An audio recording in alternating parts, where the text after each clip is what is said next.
सबैजनालाई माया सम्झना। अब यो शैलीमा नबोली समस्या समाधान होला जस्तो लागेन। हामी धेरै नै औपचारिक भयौँ। औपचारिकता निभाउँदै अब यो गाँठो पर्यो होइन, डेडलक भयो, कसरी फुकाउने त? यसमा एउटा जिम्मेवार व्यक्ति म पनि हुँ।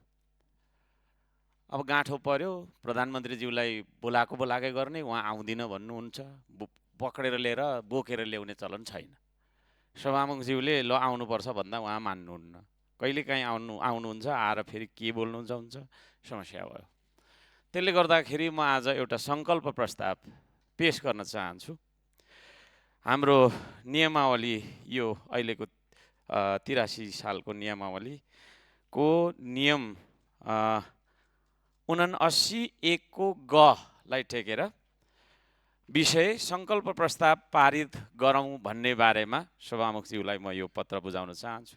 सभामुख महोदय, प्रस्तुत विषयमा मिति 2083 2 महिना 17 गते प्रतिनिधि सभाको आकस्मिक बैठक बसिरहेको बेला, त्यो तालिका बाहिरको थियो, त्यसले गर्दा मैले आकस्मिक भने, प्रधानमन्त्रीज्यूले सभामा उठेका प्रश्नहरूको उत्तर दिने क्रममा नेपालले पनि भारतको सीमा धेरै ठाउँमा मिचेको छ भन्ने राष्ट्र विरुद्धको अभिव्यक्तिलाई सभाको रेकर्डबाट अविलम्ब हटाउँदै प्रधानमन्त्रीको समेत लिखित वक्तव्य समावेश गरी आगामी दिनहरूमा नेपाल सरकारको प्रधानमन्त्री, मन्त्रीहरू, प्रतिनिधि सभाका सांसदज्यूहरू कोही कसैले यस्तो राष्ट्रघाती र तथ्यहीन अभिव्यक्ति कहीँ कतै नदिने, दिन नपाउने, साथै राष्ट्रिय सार्वभौमिकता र राष्ट्रिय अखण्डताको सवालमा सत्ता पक्ष या प्रतिपक्ष नभनी सबैले दलीय या वर्गीय स्वार्थ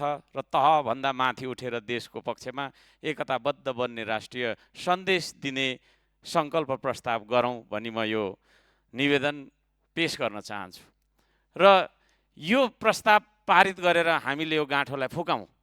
जनताले हामीलाई भोलि आफ्नो निर्वाचन क्षेत्रमा जान दिन्छन् जस्तो मलाई लागेको छैन। खाली त्यहाँ झगडा गर्दै बस्छौ तिमीहरू भनेर सत्ता पक्षका सांसदज्यूहरूलाई पनि गाली गरिरहेका होलान्, हामीलाई पनि गाली गरिरहेछ। त्यसले गर्दाखेरि अब यो जिम्मेवार बन्ने कुरा हो। म यो पत्र त्यहाँ बुझाउन चाहन्छु। धन्यवाद।